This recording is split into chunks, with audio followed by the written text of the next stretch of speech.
place. Come on, let's welcome him tonight. To this brokenness. We know that you desire in the praises of your people. So we lift our hands and we lift up our hearts. Yes, we do. As we offer up this praise to your holy name. Come on, Aaron. Sing the verse. Creation declares your glory. Oh, and the universe declares your majesty. Y'all good. Over in Exodus, Moses had just led the people out. And he had brought them across the Red Sea. God had showed them a miracle. Plain and simple. God had showed them, he told them what he was going to do. He brought them across. So here they are in one of their stops that they had to make. And over in Exodus 16:9, this is when all their complaining started. No, before that, they were complaining because they didn't have no water. They had started complaining before that they didn't have water when they first came out, over towards the end of the 15th chapter. And he said, so Moses brought Israel from the Red Sea, straight out of a miracle, and they went out into the wilderness of Shur, and there they went 3 days in the wilderness and found no water. And when they came to Marah, which is the land of bitter waters, they could not drink the waters of Marah, for they were bitter. Therefore, it was called Marah. And the people murmured against Moses, saying, what shall we drink? So here we go. The pastor tells you thus saith the Lord. The prophets give you the word, thus saith the Lord. You get it over and over again. And whether you say it out loud or in your mind or at your house, you say, well, Right. But this is what Moses said to them. You're not murmuring against me. He said, you're murmuring against God. He said, he was talking about him and Aaron. He said, who are we? What are we that you murmuring against us? But your murmurings are against God. So even though you wondering if what the pastor said was right, you're not questioning the pastor. Come on, somebody. You're not questioning the prophet. Oh, I don't know if I agree with that. You don't have to. God said, I'm going to show you better than I can tell you. I'm telling y'all, we've been telling y'all this season is about to change. Have we not been saying that, DFC? And I know in By Faith Ministries, y'all getting the same word. You are not murmuring against the pastors. You're not disagreeing with them or the prophets. You are murmuring against God. And that's what Moses told them. You need to watch yourself. But this is what God said. All right, I'm going to give them some water. See, this is what God does. He give you one, I give you that one. I believe this is how God talks. I'm going to give you that one. Okay, you good. Go ahead. Because I got something for you. Because see, that's how I would talk. God talks to you the way you know how. You know, he relates to you in your personality. Is that right? And the people murmured against Moses, saying, what shall we drink? And he cried unto the Lord. The Lord showed him a tree, which when he had cast it into the waters were made sweet. Did I not say this place was bitter? The waters were made sweet. There he made for them a statute and an ordinance, and there he proved them. He said, I showed them again what I can do. And said, if thou wilt diligently hearken to the voice of the Lord thy God, and will do that which is right in his sight. Let me read that again. And said, if thou wilt diligently hearken to the voice of the Lord thy God, and will do not to the diligently hearken to the voice of Prophet Brown, not diligently hearken to the voice of Apostle Bassnight, or Prophet Bassnight, or Pastor Brown, or whoever you said with that pastor. He said, if thou wilt diligently hearken to the voice of the Lord thy God, and will do that which is right in his sight, and will give ear to his commandments, and keep all of his statutes, I will put none of the diseases upon thee which I brought upon the Egyptians, for I am the Lord that healeth thee. And they came to Elim, where were 12 wells of water and 70 palm trees, and they encamped there by the waters. Did he not give them water? Okay, we're going to keep moving because the Israelites are like some of us. Okay, you asked for water, I gave you water. So they go on. Now they over in the place where they were supposed to be after they got water. They're not thirsty anymore, right? So now they move on over and they started saying, why would you bring us out here where every day we step by the flesh pots and we're full with bread? Now we have nothing to eat.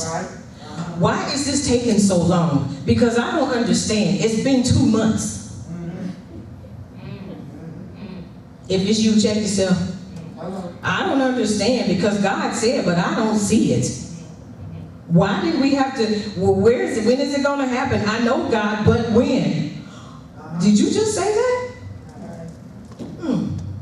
Well, we were sitting by the flesh pots and we had lots of bread, and now we don't have anything to eat. And what did God do for them again? Listen, I'm telling you, this is where I wanted to get to on the 16 and 4. Then God said unto Moses, behold, I will rain bread from heaven for you, and the people shall go out and gather. Remember what I just said. And the people shall go out and gather a certain rate every day, that I may prove them whether they will walk in my law or no. Once again, I'm going to show you what I can do. Now I'm going to see if you're going to believe me.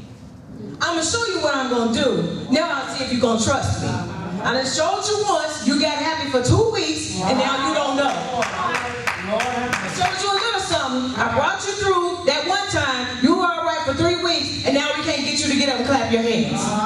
You were right for 2 or 3 weeks, and now you sit down every time I say get up and give God some praise. You can't stand up. You got a headache, your foot ache, your ankle ache, your knee ache, something aching with you, something ain't right at home. You came in with your attitude. You got this with you. You got that with you. Your kids ain't acting right. Your husband ain't acting right. You burnt your food before you left the house. So what? Y'all ain't got to clap for me, because you're not murmuring against me, you murmuring against God. If he showed you once, won't he do it again? What kind of God do we serve that he dangles stuff in front of you and then says what? Gotta be quicker than that. He gonna dangle something in front of you and be like, ooh, he says what? You gotta be quicker than that. That's not the kind of God we serve. He does not play games. Right. Amen. Come on, y'all, this is revival. Y'all need to get this stuff together. God has been showing you and telling you and showing you and telling you and showing you and telling you and showing you and telling you, and then you get in one bad situation and you gone for 2 weeks. Oh, wow. You somewhere in your state of mind. God said, all right, I gave him some water. Now let me give him some bread. Jesus, these people. I said, wow, they were so ungrateful. They were so ungrateful. So, okay, I'm going to give you some bread. They want some meat. So then they woke up, there was fed quails, whatever, they were all over the place. And when the dew rose up, the manna was laying on the ground. He gave them meat, he gave them bread. Then he gave them instructions.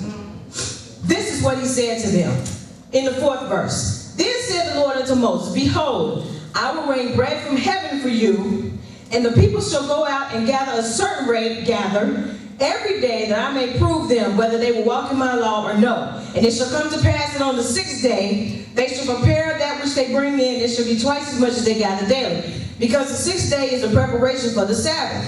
Right? Now listen. Over in the 9th verse, he said, and Moses spake unto Aaron, saying to all the children of the congregation of Israel, come near before the Lord, for he hath heard your murmurings. We tell y'all all the time, just because you didn't say it out loud don't mean God didn't hear you. Just because you haven't verbalized it don't mean God does not know what you're thinking. My husband said, can you imagine if y'all walked around with what you was thinking on your forehead sometimes? Can you imagine if you just walked around with what was on your forehead sometimes? People would read your thoughts. You might just want to walk around like this all day long. All day. And down in the 12th verse, now this is what God, and it came to pass, as Aaron spake unto the whole congregation of the children of Israel, they looked toward the wilderness, and behold, this God, he was so gracious to them, and behold, the glory of the Lord appeared in a cloud. Now, we want God's presence. We want God to show up, but we always want to put God on our terms. Right, that's right. We want God to move on our terms. We want God to do in our timing. We want God to do it the way we have it mapped out in our minds. We want God to show up when we want him to show up. Right. We want God to do it the way we want him to do it. We want God to bless our finances the way we have everything planned out. How we've written it down on our little piece of paper. And every dollar is on purpose. Amen. And then you say, God, this is what I want you to do. Right. He didn't ask you for all that. Did God ever ask you to write him a business plan? Right. I've heard the murmurings of the children of Israel. Speak unto them, saying, at even you shall eat flesh, and in the morning you shall be filled with bread. And you shall know again that I am the Lord your God. So he had already given them instructions. Remember, he told them to gather what you need, right? Remember that word gather. He said, he told them exactly what they needed to gather. But this is what happened. Some of the children went out, and they gathered more than enough, and some of them didn't gather quite enough. But the word says that those that gathered a lot didn't have more than what they needed, and those that didn't quite get enough didn't have any lack. Right. Did y'all get that? He said those that gathered more than what they needed, they didn't have more than, they had just what they needed, and those that didn't quite get enough, they had no lack. But some of them went out and tried to keep it, they tried to sneak and keep some after he told them exactly what to do. They tried to sneak and keep some because he told them exactly what to do. Moses said, don't keep any more than what you need. Get what you need for your house and for everybody in your house. Just what you need. Don't get none more. Don't be trying to hide it and save some, because this is what the Lord said. But some people thought they smarter than what Moses said. You smarter than the pastor sometimes. You smarter than the prophecy you get sometimes. I know what they said, but sometimes you're a little smarter than what the pastor is. Sometimes you got the word better than he did. Sometimes your understanding ain't quite lined up with the apostle says. I don't know about that. But this is what happened because they tried to sneak and gather more than what they needed because they didn't follow directions. Because he told them to gather. Now let me go back to that word, because we've been telling y'all to gather for how many months? Have we been telling y'all to gather? We've been telling y'all to get it while it's open. The heavens are open to you. We've been saying gather while you can. While you're going, gather up. I was telling y'all about the day of Pentecost. And before they got to that day, see, the day of Pentecost is when they all came together with their harvest and they celebrated. But before then, they all gathered. They gathered for 49 days. And on that 50th day, they came together and celebrated. I've been telling y'all to gather. We've been telling y'all while this season is upon us, while the heavens are upon us, gather what you need for your house, spiritually and naturally. But some of y'all trying to do it on your own terms. Some of y'all not following directions. If God has said, go out and get such and such, put your hands on it, walk around and possess it and claim it, and you hindering what God has told you to do, you hinder your whole house. If you second guessing what God has told you to do, and you wondering and figuring out, trying to tell, I don't know how you try, and you're not trying to get on the cord with those spouses in your house. Oh, come on, did I step on somebody? All right. See, whenever me and my husband decide we're going to do something, we move out quickly. And we on one accord. If he comes to me and says, I think I want to go do such and such, let me go look at this, let's go take a ride, let's go look at it. We going to look at it together. I say, I like that, let's go. Amen. All right. You are to gather in this season, but some of y'all been trying to do it on your own terms. All right. Yeah. Some of y'all been trying to do it the way you think your little analytical mind, I say little, your little analytical mind is telling you to do it. Your mind is not bigger than God's. You cannot figure it out better than God can. You can't out-count him. You can't out-think him. You can't out-talk God. Because some of y'all will talk and talk and talk and talk and talk yourself right out of some stuff. Right. And this is what the children of Israel did. They snuck and they were sneaky and tried to hide some stuff. And so this is what happened. So they gathered it every morning, every man according to his eating. And when the sun waxed hot, it melted. And it came to pass on the 6th day, they gathered twice as much bread, 2 omers for one man. And all the rulers of the congregation came and told Moses. And he said unto them, this is that which the Lord has said. Tomorrow is the rest of the holy Sabbath unto the Lord. Bake that which ye bake today, and seed that which ye seed, and that which remaineth over lay up for you to be kept for the morning. That was for the Sabbath day. God knew what he was telling them to do. But because they didn't do it like he told them to do it, the people that snuck and hid it, the next day, it was stinky. Right. It had worms in it. Some of y'all stinky. Because you didn't do it the way God told you. You gathered on your terms, and now you stink. And so everything you're doing ain't coming together right because you didn't do it right. Because you didn't gather like you were instructed to. And now you stink. Your worship stinks. Your praise stinks. Your prayer stinks. You can't. That's why you feel like you're oppressed when you're trying to pray because you ain't doing it right. And then instead of you going to God and saying, Lord, forgive me. Let me tell me how you want me to do this thing. You gonna pray your way into what God wants, what you want God to do. You don't bully God in prayer. How you gonna be a prayer bully? You just gonna tell God what you want Him to do. Lord, I need you to do this. How about, Lord, show me what you want me to do. Tell me where you want me to go. Lead me to who you need me to talk to. If it's for us, God, open the door and make a way for me. How about that? Help me out, Tyrese. How about you do that? And then you won't stink with on the next day after He's told you to gather and you did it the right way. See, that's what happened to the children of Israel because they tried to do things on their own terms. And then He told them, He said, and then Moses was mad. He said, why do y'all keep doing the same old stupid stuff? I'm just paraphrasing. Why do y'all keep doing the same old stupid stuff over and over again? Why do I have to keep telling y'all the same thing over and over again? God keeps showing you what He can do over and over again, but yet you keep on coming back and doing the same old crazy stuff over and over again. And then when it don't work out like you wanted to, you run to me complaining. But you're not complaining to me, you're murmuring to God. Come on, y'all. Come on, y'all. Come on, y'all. I said, God, I had talked to Prophetess Brown maybe about a month ago, and then while she was talking, I got off the phone and I said, God, what do you want us to tell these people? Right. I said, we're in a state now where this is do or die right now. Spiritually and naturally.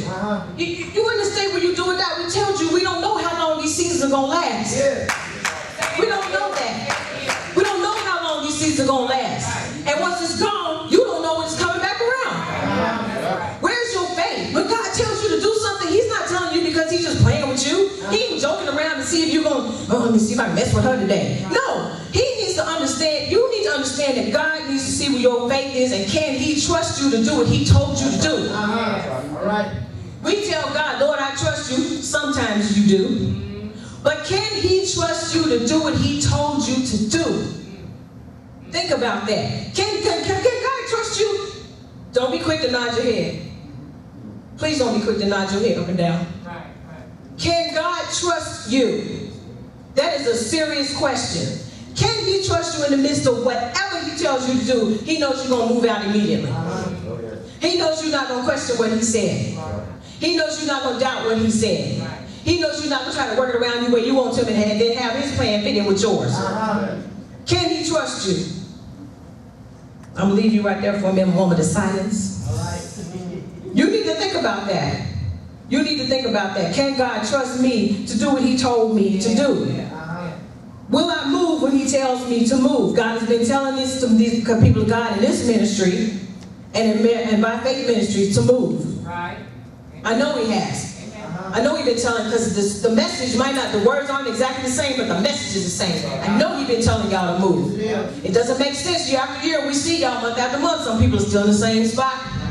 And vice versa. When they come here, some folks are not be in the same spot. You've been here too long. But the train is gone. It ain't leaving no more. Now you're going to catch up. But see, God was gracious to them because He took care of them one more time. He took care of them one more time. So tonight, you got your chance. He'll take care of you one more time. But I'm telling you now, these messages are not going to keep coming. These messages of warning are not going to keep coming because after a while, it's just going to be over. After a while, it's just going to be a done deal. And then what are you going to do? Then what are you going to do? Can He trust you?